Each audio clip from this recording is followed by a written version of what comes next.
ਸਤਿ ਸ਼੍ਰੀ ਅਕਾਲ ਜੀ। News Asia Punjabi ਦੇਖ ਰਹੇ ਹੋ ਤੁਸੀਂ ਤੇ ਮੈਂ ਹਾਂ ਕੁਲਵੰਤ ਸਿੰਘ। ਮੇਰੇ ਨਾਲ ਅੱਜ ਇੱਕ ਵਾਰ ਫੇਰ ਡਾਕਟਰ ਸੱਜਲਾ ਜੋਸ਼ੀ ਤੇ ਪ੍ਰਸ਼ਾਂਤ ਸਾਨੂ ਜੀ।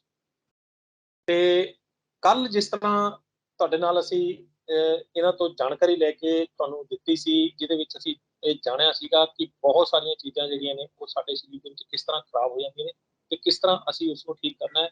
ਖਾਸ ਕਰਕੇ ਡਾਇਬਟੀਜ਼ ਕਰਕੇ ਜਿਹੜਾ ਪਾਰਕਿੰਸਨਸ ਰੋਗ ਹੁੰਦਾ, ਕੰਪਨ ਰੋਗ ਹੁੰਦਾ, ਉਹ ਉਹਦੇ ਉੱਤੇ ਅਸੀਂ ਚਰਚਾ ਕੀਤੀ ਸੀ। ਉਹਦੇ ਵਿੱਚ ਅਸੀਂ ਬਹੁਤ ਸਾਰੀਆਂ ਚੀਜ਼ਾਂ ਹੋਰ ਵੀ ਲਈਆਂ ਸੀ। ਪ੍ਰਸ਼ਾਂਤ ਜੀ ਨੇ ਉਸ ਨੂੰ ਅਧਿਆਤਮਕ ਐਂਗਲ ਤੋਂ, ਉਸ ਨੂੰ ਮਾਨਸਿਕ ਐਂਗਲ ਤੋਂ ਸਮਝਾਇਆ ਸੀ। ਡਾਕਟਰ ਸੱਜਲਾ ਜੋਸ਼ੀ ਨੇ ਮਾਨਸਿਕ, ਅਧਿਆਤਮਿਕ ਤੇ ਨਾਲ ਨਾਲ ਜਿਹੜਾ ਉਹ ਜਿਹੜਾ ਚਿਕਿਤਸਾ ਦੇ ਜਗਤ ਦੇ ਨਾਲ ਜਿਹੜਾ ਉਹ ਉਸ ਵਿਧੀ ਦੇ ਨਾਲ ਉਸ ਨੂੰ ਸਮਝਾਇਆ ਸੀ। ਬਹੁਤ ਪਸੰਦ ਕੀਤਾ ਗਿਆ ਸੀ। ਅੱਜ ਅਸੀਂ ਇੱਕ ਅਜਿਹਾ ਵਿਸ਼ਾ ਲਿੱਤਾ ਹੈ ਜਿਹੜਾ ਕਿ ਵਿਸ਼ਾ ਦੁਨੀਆ ਦੇ ਵਿੱਚ ਰਹਿੰਦਾ ਹਰ ਬੰਦੇ ਦੇ ਨਾਲ ਉਹ ਟੱਚ ਕਰੇ। ਹਰ ਬੰਦੇ ਨਾਲ, ਜਿਹੜਾ ਬੰਦਾ ਧਰਤੀ ਦੇ ਉੱਤੇ ਪੈਦਾ ਹੋਇਆ ਉਸ ਨੂੰ ਉਸ ਵਿਸ਼ੇ ਦੀ ਲੋੜ ਹੈ। ਤੇ ਵਿਸ਼ਾ ਹੈਗਾ ਦਿਨਚਰਿਆ। ਸਾਡੀ ਦਿਨਚਰਿਆ ਕਿਸ ਤਰ੍ਹਾਂ ਦੀ ਹੋਣੀ ਚਾਹੀਦੀ ਹੈ। ਸਵੇਰੇ ਰਾਤ ਨੂੰ ਸੌਂਗੇ, ਜਦੋਂ ਸੌਂਗੇ ਉਸ ਤੋਂ ਬਾਅਦ ਤੋਂ ਲੈ ਕੇ ਅਗਲੀ ਰਾਤ ਨੂੰ ਸੌਣ ਤੱਕ ਅਸੀਂ ਕੀ करिए, ਕੀ ना करिए, की खाइए ਤੇ ਕੀ ना। डॉक्टर सज्जला, आपका न्यूज एशिया पंजाबी पे बहुत बहुत स्वागत है। नमस्ते सर। नमस्ते। प्रशांत जी, आपका भी न्यूज एशिया पंजाबी बहुत बहुत स्वागत। नमस्कार सर। आप उम्मीद है कि आप भी अच्छे होंगे हर दिन की तरह। मैं बिल्कुल ठीक हूँ। उस परमपिता परमेश्वर का बहुत सारा आशीर्वाद है। डॉक्टर सज्जला, सबसे पहले मेरा सवाल आपकी तरफ आएगा। आप इस बात की एक्सपर्ट है। मैंने आपसे बात जब की है मैं बहुत प्रभावित हुआ हूँ आपके ज्ञान से। तो मैं आपसे ये जानना चाहता हूँ कि आयुर्वेदा जो है वो एक ज्ञान का भंडार है। आयुर्वेदा को ग्रंथ बोला जाता है उसको, लेकिन वो एक वो नहीं है, वो एक अलग से चीज है। वो वेद नहीं है, वो एक स्टाइल ऑफ लिविंग है, उसमें बताया है। तो उसमें दिनचर्या जो है आयुर्वेदा के हिसाब से, दिनचर्या रात को बंदा सो गया तो उसके बाद से लेके अगली रात सोने तक कैसी दिनचर्या उसकी होनी चाहिए। जैसे आपने कहा तो हम यहाँ से शुरुआत करते हैं। वेद जो है वो 4 वेद है, सभी को पता है। ऋग्वेद, यजुर्वेद, सामवेद और अथर्ववेद। अथर्ववेद का जो उपवेद है वो आयुर्वेद है।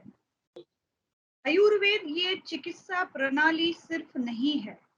आयुर्वेद ये जीवन जीने की कला है। कैसे जीना है ये आयुर्वेद में बताया है और इसको हम पहले से अभी तक फॉलो करते आ रहे हैं सभी लोग। जो हमारे घर में खाना बनता है, जो चीजें हम करते हैं, जो हम फेस्टिवल सेलिब्रेट करते हैं, उसके हर एक चीज के पीछे आयुर्वेद के रहस्य छुपे हुए हैं। सिर्फ हमने उन चीजों को धार्मिक आधार से करना शुरू किया था, ये उसका रीजन था बस। अभी आते हैं दिनचर्या पे। दिनचर्या ये शुरू होती है रात्रि से। नॉर्मली हमें लगता है कि हम सवेरे उठेंगे और हमारा दिन शुरू होगा। नहीं, अगर रात अच्छी है तो दिन अच्छा है। तो रात्रि सोते समय हमें क्या करना चाहिए। जब हम सोने जाए बिस्तर पर तो आयुर्वेद में कहा है कि पहले हस्तपाद प्रक्षालन और मुख प्रक्षालन, मतलब हाथ पैर को अच्छे से धो ले, चेहरे को अच्छे से धो ले, उसको पोंछ के फिर आपको सोने के लिए आना है। जब आप सोएंगे तब आप सकारात्मक विचारों में सोएंगे। अब जिसको भी मानते हैं, जो भी आप धर्म है, जो भी है, उनको आपको थोड़ी देर के लिए याद करना है। आज का दिन जो बीत गया उसके लिए धन्यवाद देना है और फिर आपको शांति से सोना है। जिनको नींद नहीं आती है उनके लिए फिर तब हम एडवाइस करते हैं कि आप ओम ध्वनि करिए या फिर अनुलोम विलोम करिए, कि जो आपका मन जो है वो एकाग्र हो जाए और आप शांति से सो सके। दूसरा बात, सोना कितने बजे है। अभी आजकल पहले जो था कि लोग 8-9 बजे तक सो जाते थे क्योंकि तब टीवी नहीं था। आजकल टीवी है, हमारी जो वर्क पैटर्न जो है वो सब चेंज हो गया है, तो इसीलिए कई लोग 12-1 बजे तक भी सोते हैं। बट रियल में अगर देखा जाए तो लेट टू लेट 10 बजे तक आपको सो जाना चाहिए। उसका साइंटिफिक रीजन है, पीनियल ग्लैंड जो रहती है, जो हमारी बॉडी को पूरी रिलैक्स करती है, उसका वर्क जो चलता है वो रात को शुरू हो जाता है। तो अगर आप रात को जल्दी सोएंगे नहीं तो उसका वर्क होगा नहीं। दूसरा, उसका टाइम वही है, तो हमें उस टाइम पे सोना पड़ेगा, न कि वो दूसरे टाइम पे जागरूक हो गए हमें इफेक्ट देगी, ये तो होगा नहीं। हम प्रकृति के विरुद्ध जाके कार्य नहीं कर सकते, तो इसीलिए हमें सोना ज्यादा से ज्यादा 10 बजे तक, नहीं हो तो 11 बजे तक तो सो जाना है। जी। अभी सवेरे उठने की बात करते हैं। सवेरे उठने के लिए आयुर्वेद में बताया गया है कि ब्राह्म मुहूर्त। तो ब्राह्म मुहूर्त का मतलब ये रहता है कि एटलीस्ट 1 hour 36 मिनट, अगर एकदम प्रॉपर गणित में पकड़ा जाए तो नॉर्मली 1.5 घंटा सूर्योदय के पहले ब्राह्म मुहूर्त होता है। मतलब आप पकड़ के चलिए कि अगर 6 बजे का है टाइम, 6 बजे अगर सूर्योदय है तो सूर्योदय के पहले 1 घंटा 36 मिनट, मतलब लगभग 4:24 पे ब्राह्म मुहूर्त होता है। जी। इतना पॉसिबल नहीं है, इट्स ओके।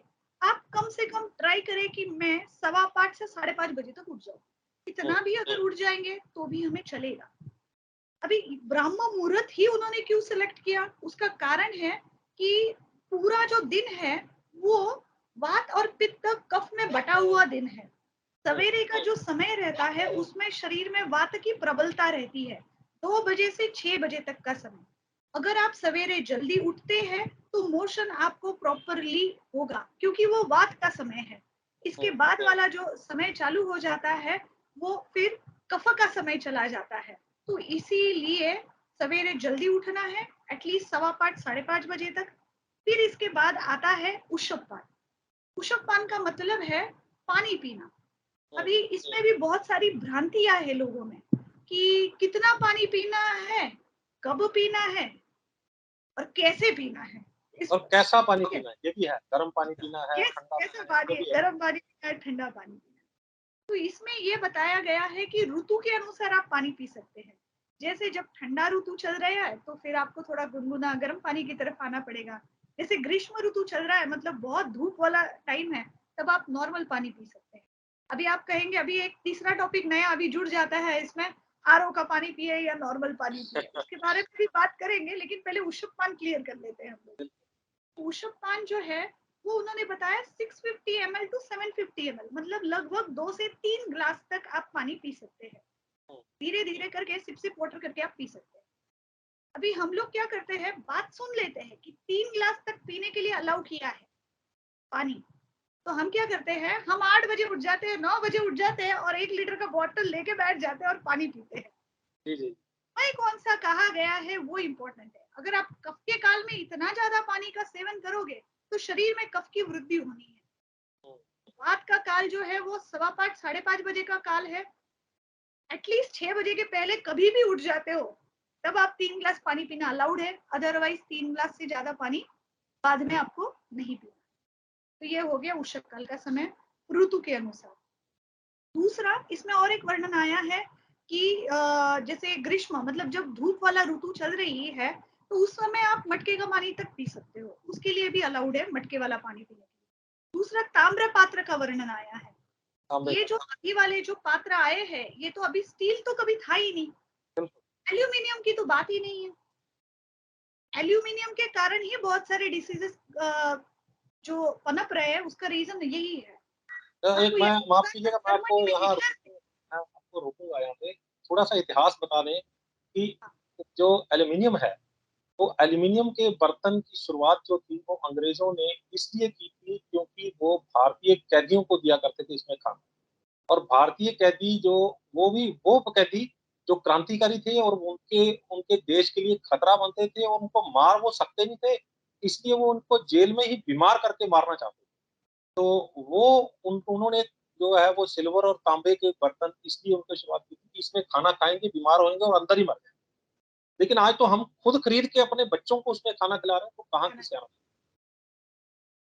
ये बात जो चली थी ये जर्मनी से चली थी। जर्मनी में जो हिटलर थे तो वो बिल्कुल। जो कैदियों को खाना देते थे तो वो खाना वो एल्यूमिनियम के बर्तनों में देते थे। उसका कारण था, एल्यूमिनियम के बर्तनों में जब आप कंटिन्यूएशन में खाना खाना शुरू कर देते हैं तो उसका प्रभाव आपके मस्तिष्क पे आ जाता है।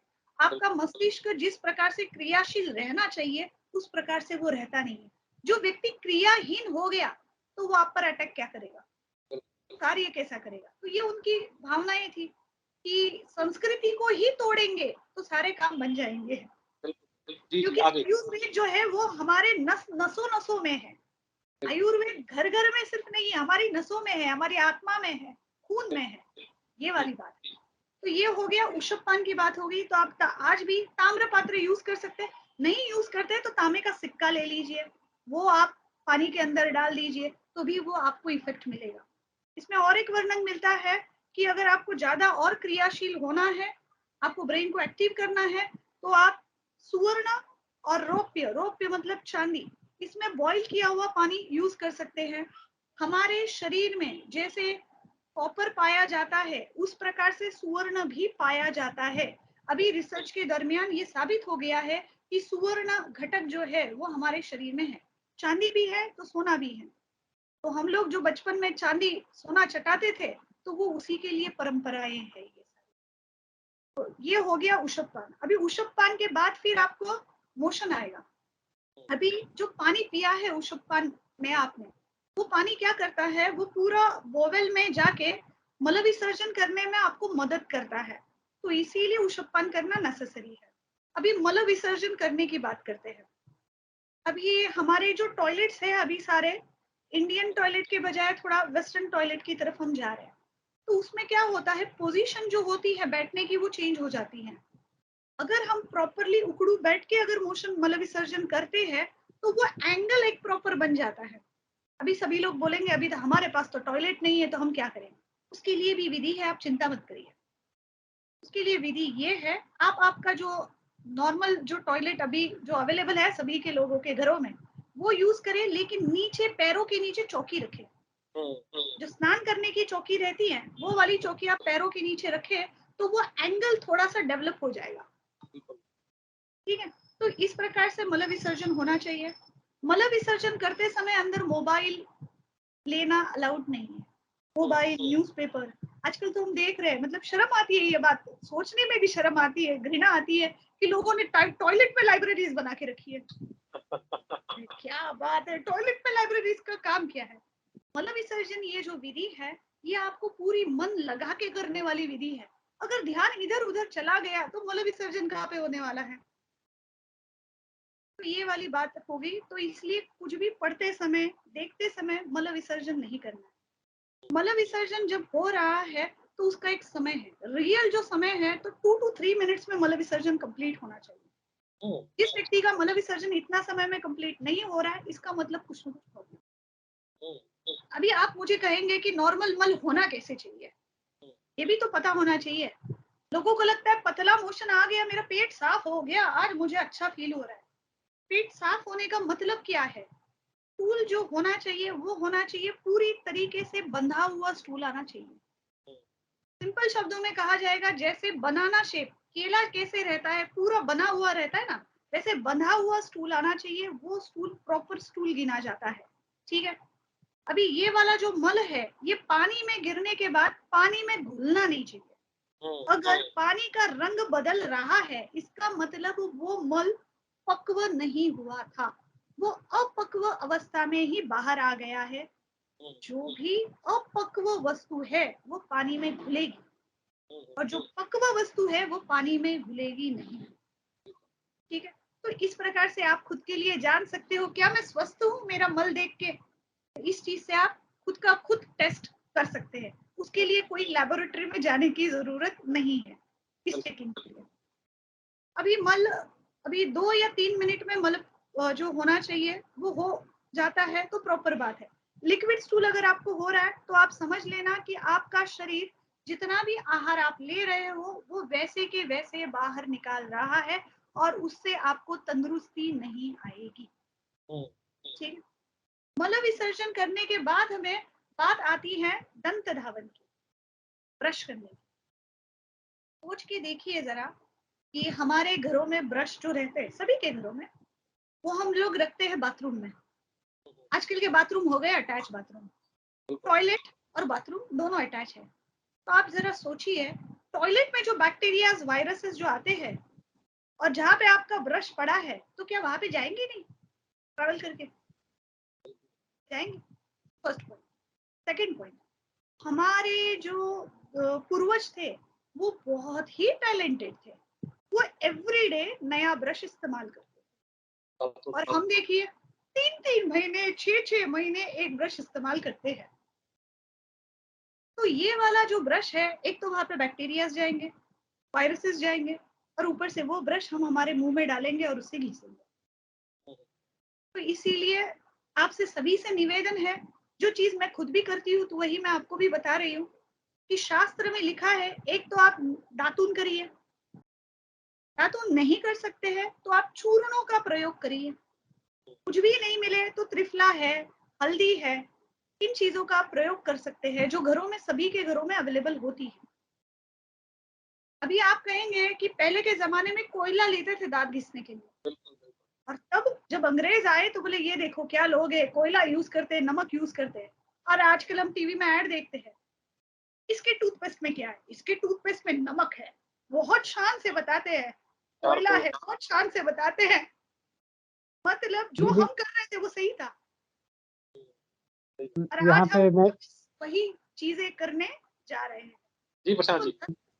हाँ नहीं, यहाँ पे दीदी से मैं एक चीज पूछूंगा कि सावन के लिए हाँ जो है, आपको ब्रश के बजाय आप अपने उंगली का प्रयोग करेंगे तो अच्छी बात है, नहीं है तो दातुन का प्रयोग करिए, ठीक है। दीदी, नहीं तो 1 चूर्णों का मिनट मैं प्रयोग रोकूंगा करिए, यहाँ पे। सबसे बढ़िया बात वो है।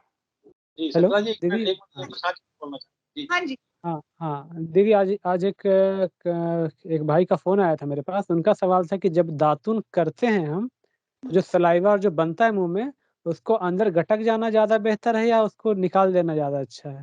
आते आपका क्या उस विचार है? टॉपिक पे नहीं दिया उस टॉपिक। आयुर्वेद ने क्लियर कट बोला है, सवेरे वाला जब आप दातुन करते हो तो उसको थूकना जरूरी है, उसको निगलना नहीं है,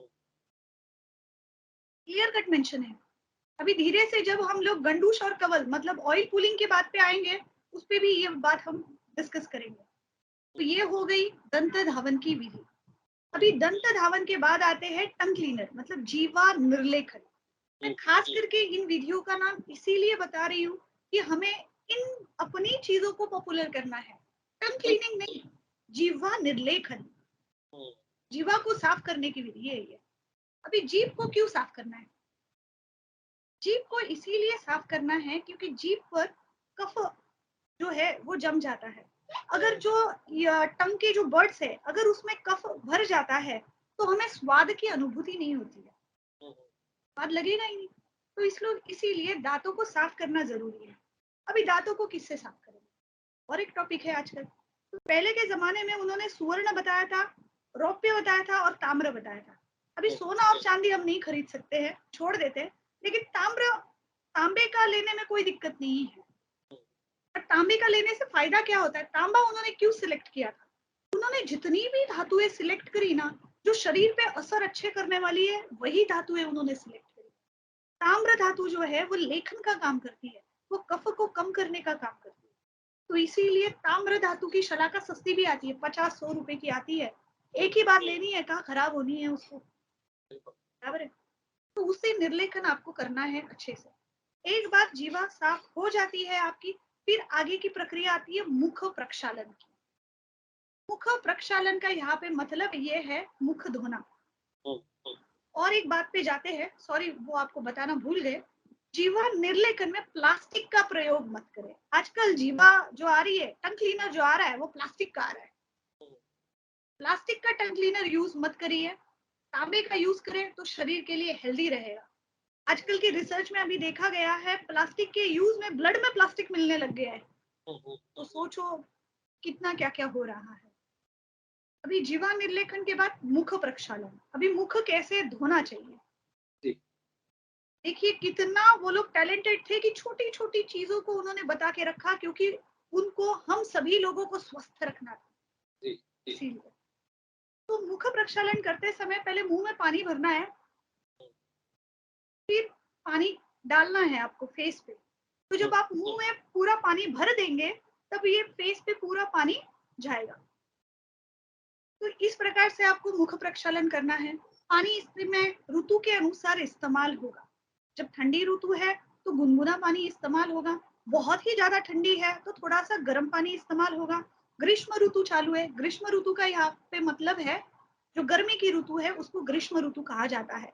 तो उसमें आपको साधा नॉर्मल जो टैप वाटर जो आपको मिलेगा उससे आपको मुख प्रक्षालन करना है। मुख प्रक्षालन के बाद उन्होंने बताई है अंजन की विधि और नस्य की विधि। अंजन जो है अभी पॉसिबल नहीं होता है क्योंकि अंजन की शलाकाएं कुछ कंपनीज की आयुर्वेद की मिलती है जिसमें उन्होंने आंखों में अंजन लगाने के लिए बोला है। हाँ, सुरमा। सुरमा एक प्रकार है अंजन का, बट अंजन ही उसका अंजन रियल नेम है, सुरमा एक प्रकार है उसमें। तो अंजन जो आपको करने के लिए बताया है उसका रीजन ये था कि ये जो हमारी आंखें है उसमें कफ ज्यादा प्रमाण में नहीं रहे, इसीलिए वहां पे अंजन का प्रयोग करने के लिए बोला गया। अंजन के बजाय आप काजल का प्रयोग भी कर सकते हैं, लेकिन घर में बनाया हुआ शुद्ध काजल। तभी हम आपको काजल बनाने की सिंपल विधि भी बता देंगे जो काफी सिंपल है विधि, हर एक व्यक्ति अपना काजल घर पे बना सकता है। ठीक है, अभी अंजन होने के बाद में विधि आती है नस्य की। नस्य का मतलब है नाक में कुछ बूंदे डालना, इसका नस्य है। आयुर्वेद में बताया है नासा ही शीर्षो द्वारम, मतलब आपका जो नाक है वो आपके सिर का दरवाजा है, द्वार है, सिर का दरवाजा।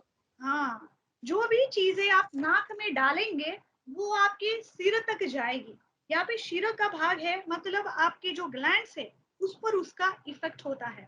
और ये चीजें वापस साइंटिफिकली चेक की गई है कि रियल में नाक में डाली हुई दवाई सिर तक जाती है और वो हार्मोन्स पे इफेक्ट करती है और वो हमारे पूरे शरीर पे इफेक्ट करती है।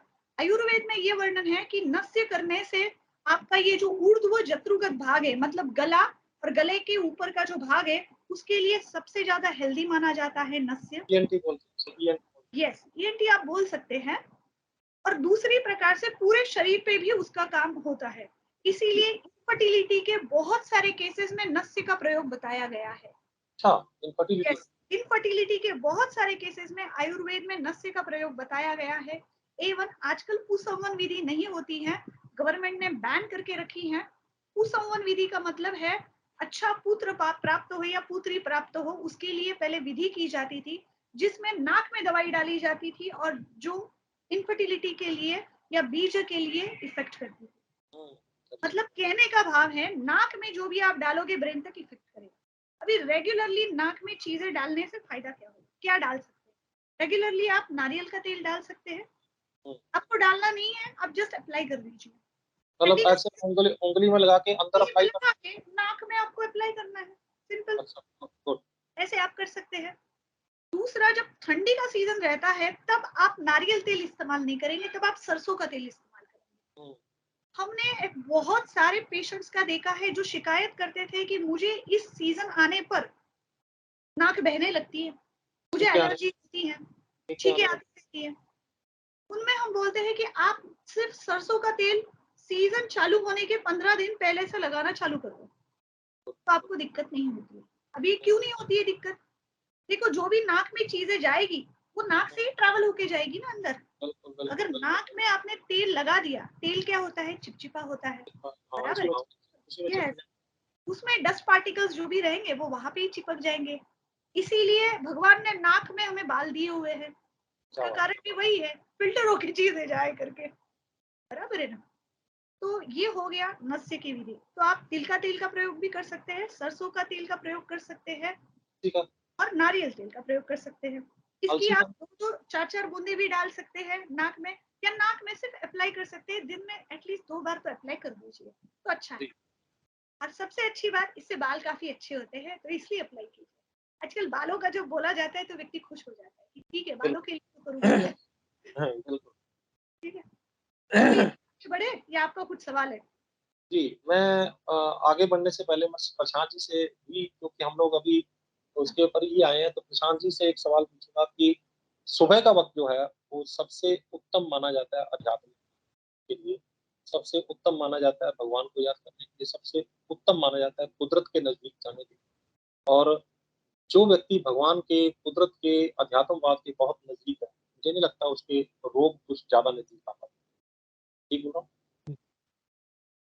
ये आप सही कह रहे हैं, लेकिन मैं फिर से वही शुरू करूँगा कि रात के सोने से लेके क्या होता है कि अक्सर आप एक टैंक को देखें, मान लीजिए कि थोड़ा-थोड़ा पानी दिन भर उसमें टपक रहा है, तो एक समय ऐसा आएगा वो फुल हो जाता है। तो हमारी अक्सर आप देखते होंगे कि जब सो के उठते हैं तो आपके थॉट्स की स्पीड बहुत कम रहती है। संकल्प एकदम से हावी नहीं हो जाते हैं आप पे। आप हाँ, लेकिन जब सोने जाते हैं तो अक्सर वो मेमोरीज़ रहती हैं आपके मन में कि आज ये काम किया, आज वो काम किया, आज वो काम किया। अच्छा, और अगर आप मान लीजिए कि सुबह में आपको ट्रेन पकड़नी है, आप रात में जब सोच के सोते हैं, सुबह ट्रेन पकड़नी है, तो पहला थॉट आपको यही आता है कि क्या टाइम हुआ, ट्रेन पकड़नी है। तो मतलब कि ये बात हम बिल्कुल मान सकते हैं कि जो हमारा रात का आखिरी संकल्प होता है, वही हमारा सुबह का पहला संकल्प होता है। तो दिन भर के सारे काम को बोलते हैं ना कि ईदर सॉल्व द प्रॉब्लम और leave the problem, but never sleep with the problem. बिल्कुल, तभी हम लोग क्योंकि जब रात को अलार्म लगा के सोते हैं कि सुबह हमने 5 बजे उठना है, तो 5 बजने में 5 मिनट पहले खुद ब खुद जाग खुल जाती हाँ, नहीं वही है कि रीज़न वही है कि आपका बोला लास्ट बस वो इस चीज़ पे निर्भर करता है कि आपका वो थॉट कितना इंटेंसिफ़ाइड था। अगर आपने बस सोच लिया कि अरे उठ जाना है, आप नहीं उठ पाएँगे। देखिए अगर आपसे मैं बोलूँ, आपके सामने शेर आ जाएगा तो आपको डर लगेगा? है। बोलेंगे, हाँ भाई लगेगा। अच्छा, शेर सच में आ गया, तो अभी के डर में और उस डर में फ़र्क होगा? बहुत फर्क होगा, ज़मीन आसमान का बहुत फर्क। फ़र्क होगा। यही इसी को बोलते हैं थॉट्स का इंटेंसिफ़ाइड होना। आप जो चीज़ सुबह के लिए सोच रहे हैं या कल के लिए आप सोचे, कल आपको जो भी चीज़ हैं या कल की जो आपने प्लानिंग की, उसकी विज़ुअलाइज़ेशन आप रात को सोते वक़्त आप कर सकते हैं, कि सुबह उठते के साथ मुझे ये करना है। जब वो उस विज़ुअलाइज़ेशन में आप जाएँगे, आप उठते के साथ मान के चलिए कि आपको पहला थॉट वही आएगा और क्या होना चाहिए? जो जिस फ़ेथ के हैं, जिसकी जिसमें श्रद्धा है, आप एक अपने लिए वर्चुअल दुनिया बना लीजिए ना। एक वर्चुअल दुनिया मतलब आपके सामने एक बहुत ही प्यारा-सा गार्डन है, जिसमें मान लो कोई श्री कृष्ण को मानने वाले हैं, कोई गुरु नानक को मानने वाले हैं, कोई क्राइस्ट को मानने वाले हैं, कि आप उनकी गोद में हैं। आप उनकी गोद में सर रख के सो रहे हैं। आपके कुछ अगर कुछ नियर एंड डियर वन हैं, तो आप उनके साथ उस दुनिया में हैं। पशु, पक्षी, पौधे आप उनके साथ घूम रहे हैं, खेल रहे हैं, वहाँ पे नदी की पानी पी रहे हैं, तो आप उस दुनिया जो दुनिया में सिर्फ़ और सिर्फ़ सुख शांति है, आप सोने के समय उस दुनिया में चले जाइए। जी, आप उसके बाद यकीन मान के चलिए इस दुनिया का प्रभाव आपके ऊपर से बहुत कम हो जाएगा। तो ये चीज़ करें और सुबह उठेंगे भी तो आपको उसी दुनिया की स्मृति रहेगी। तो जब बोलते हैं ना कि सुबह उठे थे तो किसका चेहरा देखा था, दिन खराब हो गया। तो आप अपने इष्ट देव का अगर सुबह उठते चेहरा देखेंगे, आपके अंदर वो एनर्जी प्रवाहित होगी, आपका दिन तो वैसे ही अच्छा हो जाना है। और दूसरी चीज़ जहाँ पे इसमें मैं ऐड करूँगा, ये रिलेवेंट भी हो सकता है कई लोगों के लिए। आप एक चीज़ मान के चलिए सर, आप प्लेटफ़ॉर्म पे पहुँचे और ट्रेन निकल रही है, ठीक है? जिस ट्रेन को आपको पकड़ना बहुत ज़रूरी है, वो ट्रेन वहाँ से निकल रही है और आप दौड़ के ट्रेन को पकड़ने का प्रयास कर रहे हैं। उस वक़्त कोई बंदा आपको गाली दे रहा है, आपको भला-बुरा कह रहा है, आप रुक के उसको पीट सकते हैं, आप रुक के उसको वाद-विवाद में हरा सकते हैं, आपके पास वो चॉइस है। लेकिन आप अपनी ट्रेन पकड़ेंगे या उससे उलझेंगे? तो ट्रेन पकड़ेंगे, उसको कहेंगे तू भाड़ में जा। हाँ, क्योंकि अगर आप उसको वाद-विवाद में मार-पीट के हरा भी दें, तो भी जीत उसकी हो गई क्योंकि उसने आपका ट्रेन छुड़वा दिया, बिल्कुल, ठीक है? उसीलिए हमें अपने जीवन में ये चीज़ देखना होगा, जैसे दीदी बोल रही थी रात को 11 बजे सोना चाहिए, मैं 10 माना बस, ये तो हम लोग मान के चलते हैं 10 माना बस। चलो हार्डली 11 बज गया तो ठीक है।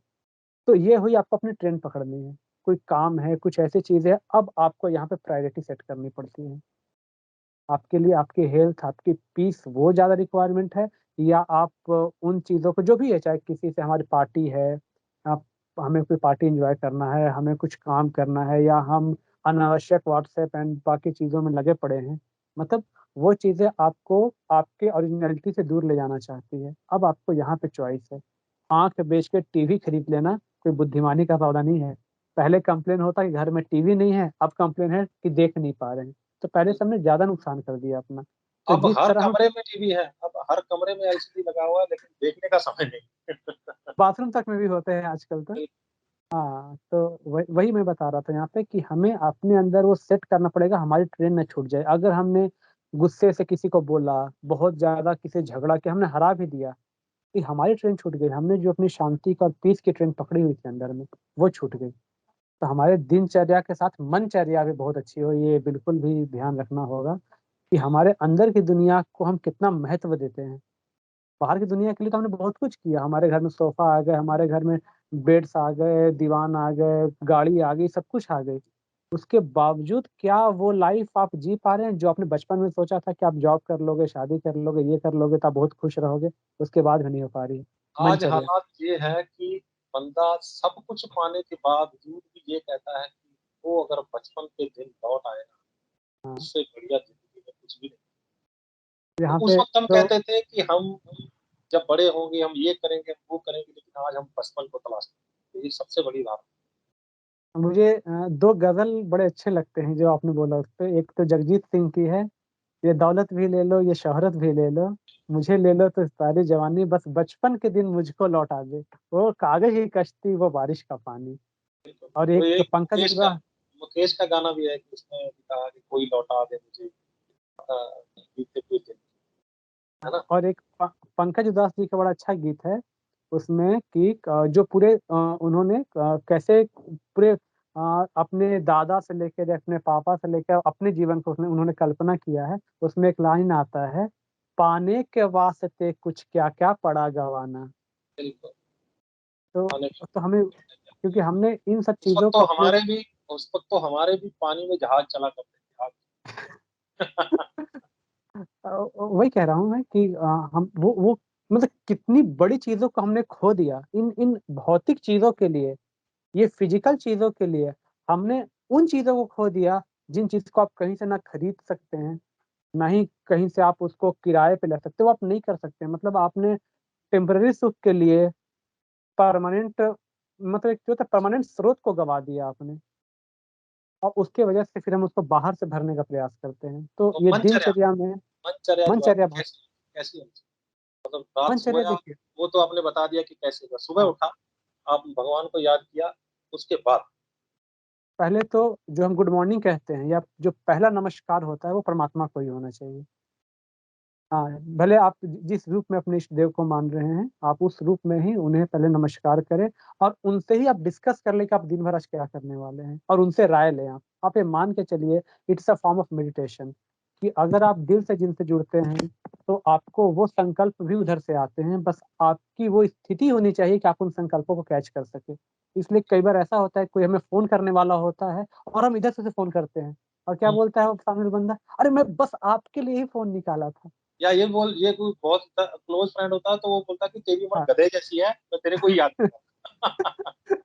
हाँ, तो वही बता रहा था मैं, टेलीपैथी कनेक्शन, क्योंकि कई बार ऐसा होता है कि किसी हम बंदे के बारे में सोच रहे हैं, अगर वो उस वक़्त मेरे बारे में सोच रहा होता है, तो उसके थॉट्स को हम कई बार रिसीव कर पाते हैं। हम उस स्टेट ऑफ माइंड में हैं, तो हमें मान के चले कि अगर हम अपने इष्ट देव को, अपने उनको अगर हम सारी आज का प्लान डिस्कस कर रहे हैं, तो हमारा एक रूटीन हो गया। दूसरी बात, हम अपने अंदर की दुनिया को उसी वक़्त सँवार लें, कुछ पावरफुल थॉट्स अपने आप को दें, जैसे कि आज मैं पूरी शांति के साथ अपना सारा कार्य बिल्कुल समय पे करूँगा। बाहर परिस्थिति कैसे भी होगी, मेरी स्व स्थिति हमेशा ऊँची रहेगी। बाहर किसी के भी बोलने से वो हर इंसान अपने ज्ञान, अपने समझ और अपने संस्कार के हिसाब से सही कह रहा है। हमें उसे अपने चित्त पे नहीं बैठाना है। इस तरीके से कुछ अगर हम अपने आप को प्रोग्रामिंग दें कि हमारा दिन कैसा होना चाहिए। आप ये मान के चलिए अगर शुरुआत ऊँची है, तो आप दिन में कुछ घटना घटेगी भी तो आप उतने नीचे नहीं आएँगे। आपकी फिर भी स्टैंडर्ड मेंटेन रहेगा। कि आप ये मान के चलिए कि आप सड़क पे चल रहे हैं, चैलेंजेज़ आएँगे, ट्रैफिक्स आएँगे, लोग इधर-उधर ड्राइविंग करके निकलेंगे। लेकिन अगर आप किसी गंदे रास्ते से सफ़ेद कपड़ा पहन के चल रहे हैं, गुज़र रहे हैं, वो ठीक आपकी है? ज़िम्मेवारी है कि आपका कपड़ा गंदा कैसे नहीं होगा। आप सड़क के धूल से और सड़क के कोयले से झगड़ा नहीं कर सकते हैं, वरना आपका कपड़ा और ज़्यादा गंदा हो जाएगा।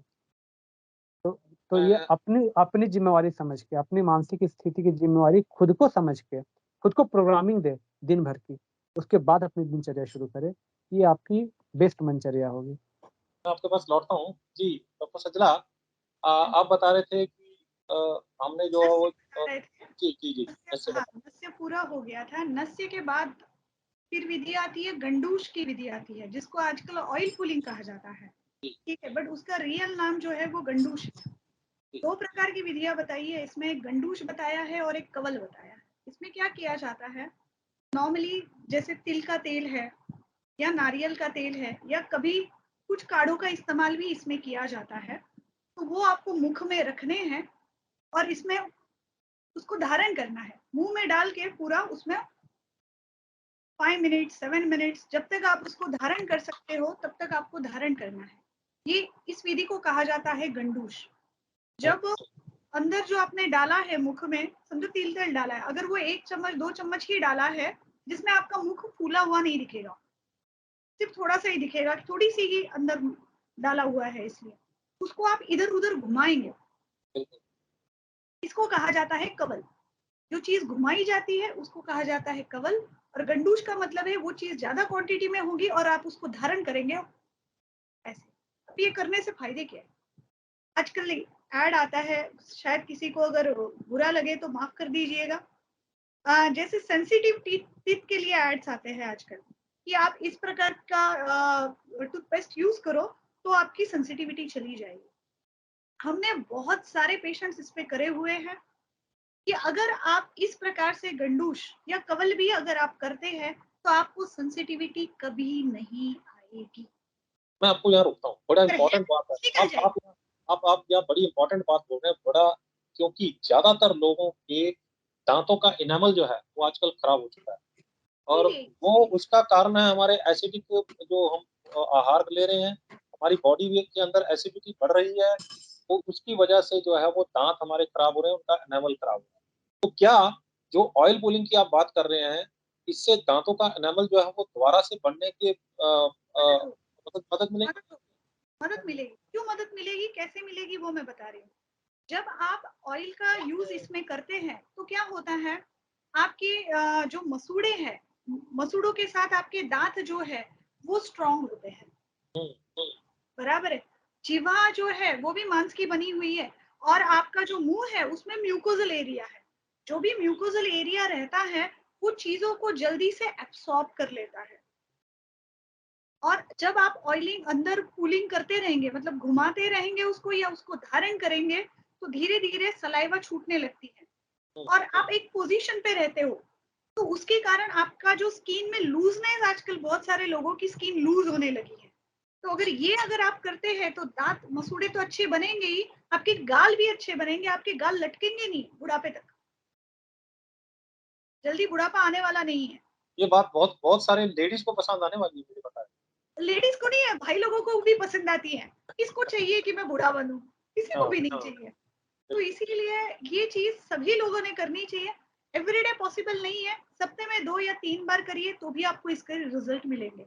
अभी आप कहेंगे कि नहीं मुझे वो मुंह में डाल के हिलाने में अच्छा नहीं लगता है, तो सिंपल आप क्या करिए, हाथ में तेल लीजिए, दांतों को और सब तरफ लगाइए और मुख को वैसे ही रखो, तो भी थोड़ी देर के बाद सलाइवेशन आपका होने लग जाएगा। और तेल कौन सा?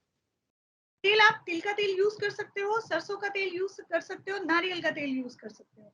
अभी इसमें क्या है, जो बहुत ही गर्म मिजाज व्यक्ति रहते हैं उन्होंने सरसों का तेल यूज नहीं करना चाहिए, वो तिल का तेल या नारियल का तेल यूज करें। अभी सीजन वाइज आ जाते हैं, अगर ठंडी का सीजन है तो सरसों का तेल और तिल का तेल यूज करो, नारियल का तेल यूज नहीं करो। नारियल का तेल बहुत ठंडा। अलसी का भी यूज कर सकते हैं? अलसी का तेल यूज कर सकते हैं, बट हमारा कहना रहता है जो चीज सस्ते में हो जाएगी उसमें अलसी का तेल इतना महंगा क्यों यूज करना है। बिल्कुल। लोग तो पूछ लेते बाबा बादाम का तेल भी लगाओ क्या शरीर पे, जो काम तिल के तेल से हो रहा है उसमें बादाम का तेल का क्या लेन देन है। जी जी, चलिए आगे बढ़ते दीदी यहाँ पे एक सवाल है। के बाद हाँ जी हैं। हाँ, जैसे कि जो मैं दंत मंजन यूज करता हूँ पिछले कई महीनों से, वो मैं लौंग, सेंधा नमक, हल्दी, थोड़े से कपूर की मात्रा भी होती है उसमें, इसको बना के और सरसों तेल के साथ यूज करता हूँ।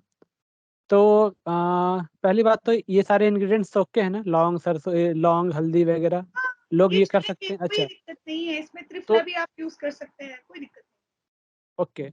एक तो सर मैं आपको बताता हूँ, ये बहुत ही फ्रेशनिंग है और मैंने कई पेशेंट्स को दिया है जिनको दांतों में से खून आने की शिकायत थी। आइडिया वो कैसे? अब हाँ, मतलब उन्होंने मुझे मतलब कोई कांटेक्ट ही नहीं हुआ, वो किसी और डिजीज के लिए फिर मुझे फोन किए 6-8 महीने के बाद। तो मुझे ये बताएँ कि सर आपने जो मुझे बताया था ना, तो मेरा 1 महीने के अंदर ही ब्लीडिंग बंद हो गई थी और 7 महीने हो गए दोबारा कभी ब्लीडिंग नहीं हुई। लेकिन मेरे को यहाँ एक समस्या एक आई है, उसमें ये है कि जो ये बता रहे हैं परेशान, मैंने भी ऐसा एक पेस्ट बनाया था, उसमें हल्दी डाली थी, उसमें सरसों का तेल डाला था, उसमें नमक डाला था और नमक भी पिंक रॉक सॉल्ट डाला।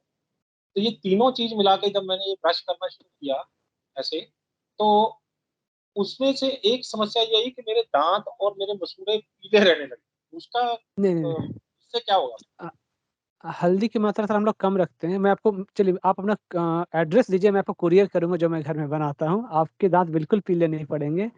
और सरसों का तेल मैं अलग से ऐड करता था। जैसे पहले वो चूरन बना के रख लिया, चूरन पे मैंने जब मैं हाथ में लिया उस चूरन को, उसके बाद मैंने 1 या 2 बूँद सरसों का तेल डाला उसमें। पहले से मिला के नहीं रखता था। यानी हल्दी कम डालनी है, ये हाँ, हल्दी मैंने हाँ, मैं लौंग सबसे ज़्यादा यूज़ करता हूँ। लौंग ज़्यादा होता है उसमें आम का और पाउडर हल्दी की बना मात्रा थोड़ी हाँ, आम लौंग का का पाउडर बना के हाँ, उसका त्रिफला भी डाल सकते हैं, जैसे हाँ, डाल सकते हैं। हाँ, तो जी, जी क्या आप था कि हाँ, जी। यहाँ पे हम तो दीदी यहाँ पे सवाल ये था कि उसमें भी हमें तेल चेंज करना है क्या या सरसों का तेल हमेशा यूज़ कर सकते हैं? थोड़ा बहुत चल जाता है। और क्या होता है इसमें आप सोचिए जरा कि यही प्रकार के द्रव्यों का यूज क्यों करा गया, ये आप सोचिए। लौंग है, हल्दी है, त्रिफला है, 6 रस होते हैं, मीठा, खट्टा, नमकीन, कड़वा, कसेला,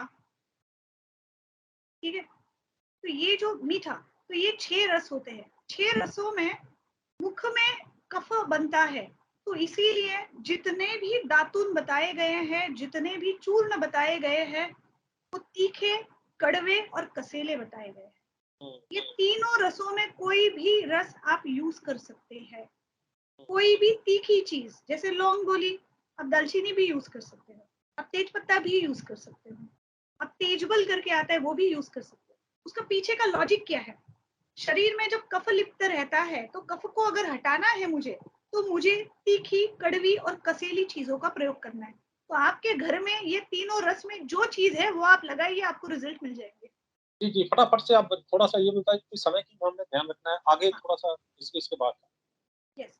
अभी इसके बाद आते हैं हम अभ्यंग पर, ठीक है। जी, और अभ्यंग पर आके हम रुक जाएंगे, फिर बाद में कभी आगे की चर्चा कर लेंगे। हुँ, अभ्यंग का मतलब रहता है पूरे शरीर पे ऑयलिंग करना। नॉर्मली आजकल लोग क्या करते हैं, सिर्फ दिवाली के समय में या कुछ फेस्टिवल रहता है या शादी रहती है खास करके, उस टाइम पे ऑयलिंग करते हैं, बाकी टाइम ऑयलिंग नहीं करते। आयुर्वेद का कहना है एवरीडे ऑयलिंग करना जरूरी है। नित्यम अभ्यंगम आचरेत। इसका कारण ये है, अगर आप हर रोज ऑयलिंग करेंगे तो शरीर में तकलीफ ही नहीं रहेगी आपको। नहाने से पहले। हमारा हमारा जो नहाने के पहले हमारा जो शरीर है, उसमें त्वचा जो है वो सबसे बड़ा ऑर्गन है। हुँ, सबसे वेट में भी और साइज में भी सबसे बड़ा बिल्कुल, ऑर्गन है। बिल्कुल, और जो हमारे शरीर में जो जंतुए हैं, बैक्टीरिया, वायरसेस जो एंटर करते हैं, वो भी हमारे स्किन के माध्यम से ही प्रवेश करते हैं। तो बिल्कुल, अगर आप उनको प्रॉपरली ऑयलिंग करके रखेंगे तो आपको ये क्वेश्चन नहीं आएगा। इससे बुढ़ापा जल्दी नहीं आएगा। आप जो भी मेहनत करते हैं उसमें रिलैक्सेशन आएगा। आप कितने भी थके हुए हो, आप ऑयलिंग करके गर्म पानी से नहा लीजिए, आप तुरंत तरोताजा, आपको फ्रेशनेस आ जाएगी। अभ्यंग जब आप रेगुलर बेसिस पे करना चालू कर देते हैं तो आपको हड्डियों के प्रॉब्लम नहीं आएगी। आप कहेंगे ऐसा कैसे हो सकता है? जो भी चीज आप त्वचा पर करते हैं, ये चीज नोट डाउन करिए जो मैं बता रही हूँ। जो भी चीज आप त्वचा पर अप्लाई करते हैं वो आपके स्टमक तक ट्रेवल करती है। तो हाँ, इस यहाँ एक बहुत इम्पोर्टेंट बात है जो आपने ये अभी बोली है, तो जो हम साबुन बाज़ार वाला लेके शरीर के ऊपर रगड़ रहे हैं, वो भी तो बॉडी के अंदर जा रहा है ना, वो भी तो वही तो खराब मैं कर रहा पूछना चाह रही हूँ आपको, कि जो भी चीज त्वचा पर, सिर्फ साबुन नहीं, जो हम क्रीम लगाते हैं, जो हम चेहरा सुंदर दिखने के लिए जो जो अलग अलग क्रीम्स वगैरह लगाते हैं, है। डॉक्टर वो साहब चीज सबसे ज़्यादा हम बॉडी के ऊपर साबुन रगड़ते हैं। अब रगड़ते हैं। ये चीज़ें इसके अलावा तो सर भी जाएगा, क्रीम नहीं भी लगाई तो भी सर जाएगा, लेकिन साबुन जो है वो बॉडी के हर पार्ट के ऊपर रगड़ रहे हैं और कई लोग तो एक दिन में 3 बार नहाएँगे और तीनों बार साबुन लगा के नहाएँगे। तो वो साबुन जब से हम पैदा हुए हैं तब से वो साबुन लगा रहे हैं, वो कितना साबुन बॉडी के अंदर चला गया, वो सारा एक बीमारियों का कारण बन रहा है। यस, करेगा ही करेगा। इस पर हम बात करेंगे स्नान विधि में, हुँ, ठीक है। अभी हम अभ्यंग कंप्लीट कर लेते हैं। तो अभ्यंग जो है आपको करना है नॉर्मल तिल का तेल, सरसों का तेल या नारियल तेल। अगेन ऋतु वाइज, ठंडी वाला ऋतु है तो आप सरसों और तिल सिलेक्ट कर लीजिए। गर्मी का ऋतु है तो आप नारियल तेल यूज कर लीजिए। अगर आप बहुत ज्यादा शीत प्रदेश में रह रहे हैं तो आप हर रोज ऑयलिंग करिए। और मानोगे आप मेरी बात, अगर ये तो आप जो कहते हैं ना ठंडी के मौसम में मेरे घुटने दर्द करने लगते हैं, नहीं करेंगे घुटने दर्द अगर आप उसको ऑयलिंग करेंगे तो। ठीक है। और बाकी सीजन में नारियल के तेल से आपको करना है, अभी कब कब करना है, जब ठंडी है तो एवरीडे ऑयलिंग करनी है, अदरवाइज सप्ते में 2 या 3 बार भी अगर आप ऑयलिंग करते हैं तो इनफ है। हाँ, जो लोग बहुत ही मोटे हैं और जिनकी स्किन बहुत स्निग्ध ऑयलिंग वाली त्वचा है तो वो सप्ते में 1 बार या 10 दिन में 1 बार भी ऑयलिंग करेंगे तो भी इनफ हो जाता है। तो इस प्रकार से आप अभ्यंग सिर्फ दिवाली के समय, शादी के समय मत करिए, एवरीडे अभ्यंग करिए। तो इससे आपकी त्वचा भी सुंदर बनेगी और आपका शरीर भी सुंदर बनेगा, आपकी आत्मा भी सुंदर बनेगी। आत्मा तक इसका इफेक्ट है। क्या बात है, क्या बात है। तो नहाने की विधि भी बता दीजिए, फिर इसके बाद हम थोड़ा सा ट्रांसफर करेंगे प्रशांत ठीक है। जी की तरफ। अभी जो नहाने के पहले इसमें आता अभ्यंग हो गया, अभ्यंग के बाद आता है पादाभ्यंग। पैरों को भी अच्छे से ऑयलिंग करना जरूरी होता है। पादाभ्यंग के बाद आता है कर्णपूरण, कानों में तेल लगाना जरूरी है। अभी ये चीजें आयुर्वेद में क्यों बताई? हमारे शरीर में 9 द्वार होते हैं, तो पहले 9 द्वारों की शुद्धि की जाती है। तो यही हमने अभी करी है, 9 द्वारों की शुद्धि हो गई। 2 आंखें हो गए, 2 कान हो गए, नाक हो गया, मुख हो गया, और सवेरे मलमूत्र विसर्जन हो गया है तो शुद्धि हो गई। तो ये 9 द्वारों की शुद्धि होने के पश्चात फिर किया जाता है स्नान। अभी स्नान की विधि में बोला है, जो पानी रहता है, कई लोगों को आदत रहती है जाके शॉवर के नीचे खड़े हो जाते हैं, बिल्कुल सीधा ही सर पे पानी। शॉवर के नीचे खड़े हो जाते हैं। तो शॉवर के नीचे अगर आप डायरेक्ट खड़े हो जाओगे तो बॉडी में एक करंट दौड़ता है, इसके कारण बहुत सारे लोगों को हार्ट अटैक भी आए हुए हैं। तो इसीलिए कृपया अगर आपको शॉवर के नीचे नहाना है तो पहले बकेट से मग्गा उठाइए, पहले आपके पैर को गीले करिए, बाद में आपके जो जॉइंट है, नी जॉइंट है, घुटने हैं, वहां पे पानी डालिए, धीरे से यहाँ पे पानी डालिए। जब आपका पूरा शरीर गीला हो जाएगा उसके बाद नीचे शॉवर के नीचे खड़े हो जाइए, उसके पहले नहीं। स्नान विधि में बताया गया है उद्वर्तन, साबुन, उद्वर्तन बताया गया है, और उद्घर्षण, ऐसे 2 प्रकार की चीजों का वर्णन आया है इसमें। तो नॉर्मली आपके घर में आप तैयार करने के लिए जैसे त्रिफला चूर्ण है, उसका आप प्रयोग कर सकते हैं पूरे शरीर में लगाने के लिए। या आपके घरों में जो जौ का आटा है, बाजरे का आटा है, ज्वारी का आटा है, थोड़ा सा आटा मोटा होना चाहिए, पेस्ट नहीं होनी चाहिए। लगाने की विधियां ये है, आप सिंपल आपके घर में टाल्कम पाउडर का जो डब्बा रहता है ना, जिसके ऊपर छेद रहते हैं, ऐसे डब्बों में पाउडर, ये जो चूर्ण है ये भर के रखिए। ठीक है। अभी शरीर में पूरा ऑयलिंग हो गया है, अभ्यंग हो गया है। अभ्यंग के बाद में जब आप पहला पॉट गर्म पानी का शरीर पे डालेंगे, शरीर को गीला कर लेंगे, उसके बाद में जो पाउडर है डब्बे में, उसको आपको शरीर पे छिड़कना है। छिड़क के धीरे धीरे आटे का पाउडर भी चल सकता है, बट वो मोटा होना चाहिए। इस पाउडर में आपको पानी में मिला के अगर आप शरीर में लगाते हैं तो वो एक संतुष्टि नहीं मिलती। जब कोई चीज शरीर से घर्षण होती है तो वहां से क्लीनिंग प्रक्रिया अच्छी होती है, इसलिए घर्षण करना जरूरी है। तो इसीलिए ऑयलिंग के बाद गर्म पानी पहले डालिए तो शरीर थोड़ा सा आर्द्र अवस्था में आ जाएगा, गीला हो जाएगा। उसके बाद जो पाउडर है वो छिड़किए और मलिए उसको, और वो पूरे शरीर में मलने के बाद हमें फिर आप शरीर पे पानी डालेंगे और नहा लेंगे। अभी ये वाला जो पाउडर रहता है, कभी भी ये ध्यान रखिए, हमारा ये वाला जो चेहरे की स्किन रहती है और ये वाली जो स्किन रहती है ये अलग प्रकार की रहती है। तो जो उद्वर्तन है वो चेहरे पे बहुत ज्यादा रगड़ेंगे नहीं। अगर बहुत ज्यादा रगड़ेंगे तो वहां की जो स्किन में रेडनेस वगैरह आना शुरू हो जाएगा, तो इसका आप ध्यान रखेंगे। तो उसको लगाने के लिए आप जैसे बेसन का आटा है, जैसे मसूर का आटा है, मसूर का आटा जो है उसका आयुर्वेद में काफी अच्छा वर्णन आया है कि मसूर का आटा अगर आप रेगुलर बेसिस पे लगाते हो तो शरीर कांतिमान होता है। देखो तभी चेहरे की चमक बताने के लिए क्या वर्ड हुआ करते थे, कमल, मतलब कमल पुष्प समान सुंदर चेहरा, सुवर्ण कांतिमान चेहरा। मतलब जिस प्रकार का ओज आभा हमें चाहिए रहती थी, तो उस प्रकार का एप्लीकेशन उन्होंने हमें बता के रखा है। तो इस प्रकार से स्नान विधि हो जाती है। इसी प्रकार से आयुर्वेद में वस्त्र धारण विधि भी बताई गई है, और ये भी काफी इंटरेस्टिंग है सुनने में। उसका रीजन, उसका शरीर पर असर होता है वस्त्र धारण विधि का। जो आज बहुत टाइट कपड़े जो पहन रहे हैं उसका शरीर पे काफी प्रभाव पड़ता है। उसका रीजन है बॉडी से हीट बाहर पास आउट ही नहीं होती। हम्म, अभी देखिए, अभी आपकी ही बात करते हैं, पंजाब में पगड़ी क्यों पहनते हैं? क्यों है पंजाब में पगड़ी? क्योंकि वहां पे ठंडी का प्रदेश ज्यादा है, तो इसलिए पगड़ी अगर पहनेंगे, अगर सिर अच्छा सा रहेगा तो सब चीजें अच्छी है। तो इसीलिए वहां का जो देश है उसके अनुसार कपड़े हैं। तो सभी के लिए यही मेरा कहना है कि आप बचेंगे जींस पैंट पहनने से। जींस पहननी है, जरा हल्की फुल्की पहनी है, बहुत टाइट जींस नहीं पहनी है। उस ये एक रीजन है इनफर्टिलिटी का। हम्म। तो बहुत ठीक है। बहुत बड़ी बात कही है डॉक्टर सचिला ने।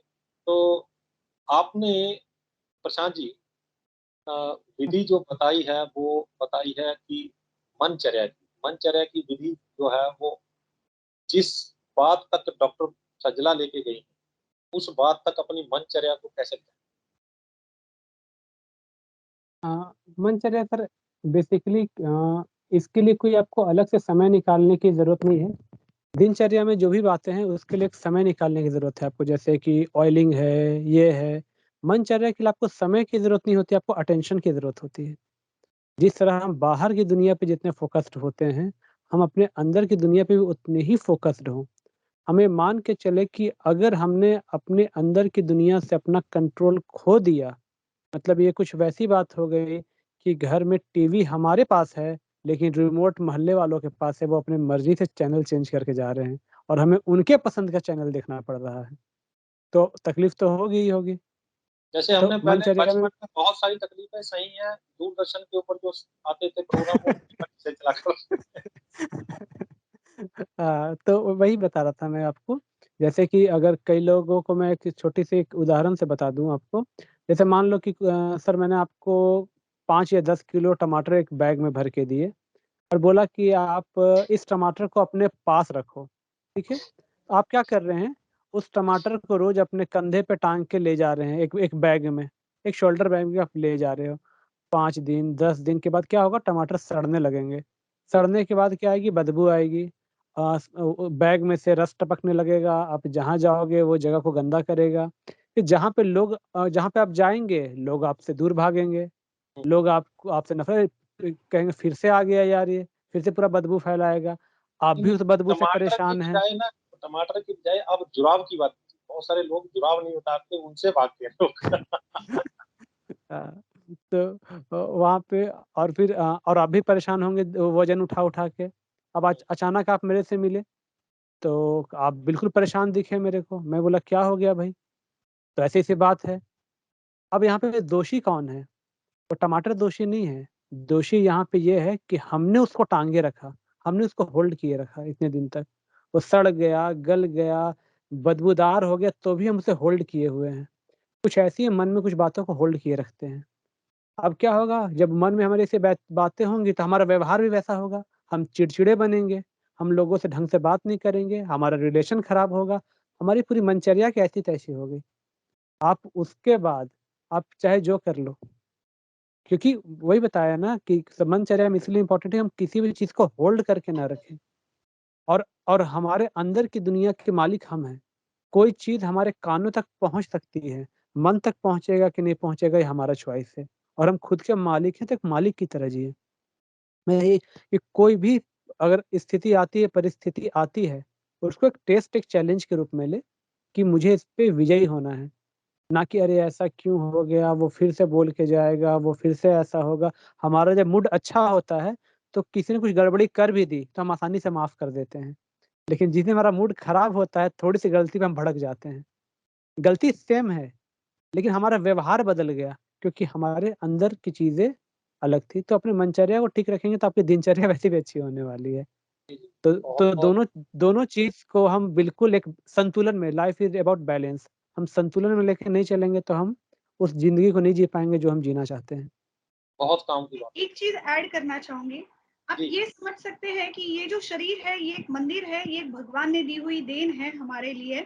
जी तो अगर आप उसको क्लीन भी कर रहे हो तो ये समझो ये मंदिर का एक हिस्सा है, उसको मैं क्लीन कर रहा हूँ। हाँ, तो जैसे भगवान अगर की आपकी सेवा कर रहे हैं। भावना रहेगी तो वैसे आपका शरीर बन जाएगा।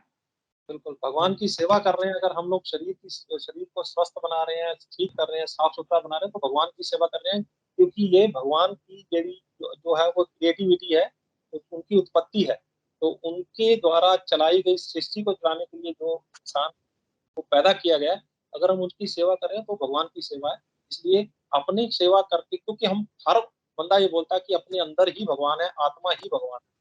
तो फिर अगर ये समझ लेंगे तो हमारी बहुत सारी समस्याएँ दूर हो जी। हुँ। तो डॉक्टर सजला और प्रशांत जी, मुझे लगता है कि ऐसा लग रहा था कि ये सेशन कभी खत्म ही ना हुँ। हो, इसको सुनते चले जाएँ, बोलते चले जाएँ और ये कभी खत्म नहीं खत्म ना हो।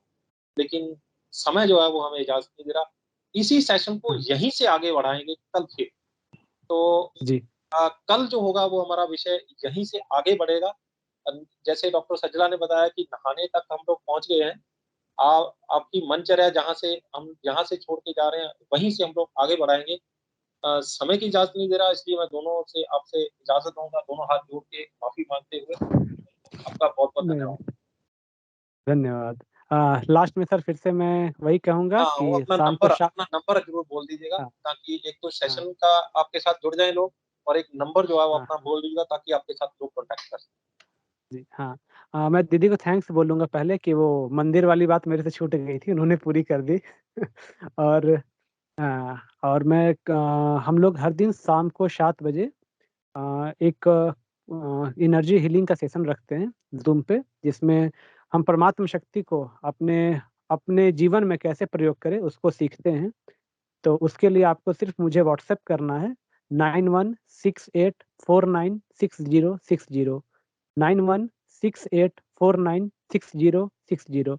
इस पे आप मुझे व्हाट्सएप करेंगे, तो आपको हम अपने लिस्ट में ऐड कर लेंगे और फिर आपको निःशुल्क हमारे ज़ूम सेशन का लिंक आपको मिलता रहेगा नियमित रूप से। ये सभी के लिए और सदा के लिए ही निःशुल्क है और रहेगा। और किसी को अगर कोई हेल्थ इश्यूज़ है, तो फिर वो हमारे हेल्थ केयर नंबर पे कॉल कर सकते हैं। 9168406060 9168406060 और वहाँ पे जो भी परामर्श होते हैं वो डॉक्टर सजला दीदी के द्वारा ही दिए जाते हैं। तो ये हमारा कंप्लीट ये है सभी दर्शकों से ये और सर आपको तो धन्यवाद उसके लिए कि काफ़ी लोग जुड़ रहे हैं अब। अरे क्या फ़ॉरेन से भी बहुत सारे लोग जुड़ रहे हैं और बात उनके फीडबैक आते हैं कि एक असीम शांति और एक जो दिव्य अनुभूति है उन्होंने पूरे जीवन में अभी तक नहीं किया था, जो वो कर पा रहे हैं। इसके लिए आपका बहुत-बहुत धन्यवाद है मेरे को। अरे मैं परमात्मा का नमन है धन्यवाद आपको। करता हूँ कि उन्होंने मुझे माध्यम बनाया इस नोबल कॉज़ के लिए, कि जो लोग आपके द्वारा जुड़कर अगर कुछ शांति प्राप्त कर रहे हैं, अगर अपने रोगों रोगों का निदान कर रहे हैं, अगर कुछ ज्ञान प्राप्त कर रहे हैं, तो मुझे इस बात का माध्यम बनाया भगवान ने कि तुम जाओ। तो मैं उनका धन्यवाद करता हूँ, क्योंकि वो इस सृष्टि में किसी को भी हुक्म लगा सकते थे कि बेटा तुम करो ये काम। तो मैं धन्यवादी हूँ उस परमात्मा का कि मुझे इस बात के लिए चुना। आपका बहुत-बहुत धन्यवाद। उम्मीद करते हैं कि जो ज्ञान आप बाँट रहे हैं, लो सभी लोगों को पसंद आएगा, और विश्व कल्याण के लिए जो ये बात हमने शुरू की है, ये ऐसे ही आगे बढ़ती है। बहुत-बहुत धन्यवाद। धन्यवाद। तो दर्शकों से उम्मीद है कि ये प्रोग्राम उनको पसंद आएगा, तो फटाफट से अपना फ़ोन उठाइए, अपना जो व्हाट्सएप, फेसबुक, जितने भी आपके ग्रुप्स हैं, जितने भी आपके कॉन्टैक्ट्स हैं, उनको फटाफट ये वीडियो फॉरवर्ड कर दीजिए, शेयर कर दीजिए, क्योंकि ये एक ऐसी वीडियो है, इसमें अध्यात्म की बात की हुई है, इसमें सेहत की बात की हुई है, इसमें दिनचर्या की बात हुई है, और ये एक ऐसी वीडियो है जो सँभाल के रखने वाली वीडियो है, जो हर किसी को बताने वाली वीडियो है कि तुमने बेटा अपना ज़िंदगी जीनी है तो ऐसे जीनी है। तो ये हर किसी के काम की वीडियो है। अपने बच्चों को बताइए, अपने रिश्तेदारों को बताइए, जिसको आप प्यार करते हैं, और जो लोग प्रशांत जी जैसे, डॉक्टर सजला जैसे हैं, वो सभी को प्यार करते हैं, पूरी सृष्टि से प्यार करते हैं, इसलिए वो हमारे चैनल के ऊपर सबको ये ज्ञान बाँट रहे हैं। तो मुझे लगता है कि ये ज्ञान जो है वो सबके पास पहुँचना चाहिए, इसलिए सबसे ज़्यादा वो आप लोगों की ज़िम्मेदारी बनती है कि इसको ज़्यादा से ज़्यादा शेयर कीजिए, और उनमें से चंद लोग भी अगर इसको अपनी ज़िंदगी में, अपने जीवन में धारण कर लेते हैं इस ज्ञान को, तो हम समझेंगे कि इस वीडियो को बनाने का मकसद कामयाब रहा। हमारे channel news Asia Punjabi, news Asia Hindi, आवाज़ें पंजाब और Facebook page news Asia Punjabi को लाइक, सब्सक्राइब और फॉलो करना ना भूलिएगा। अगली बार फिर हाज़िर होंगे एक नए मुद्दे, एक नए मेहमान के साथ। तब तक मुझे तो इजाज़त। धन्यवाद।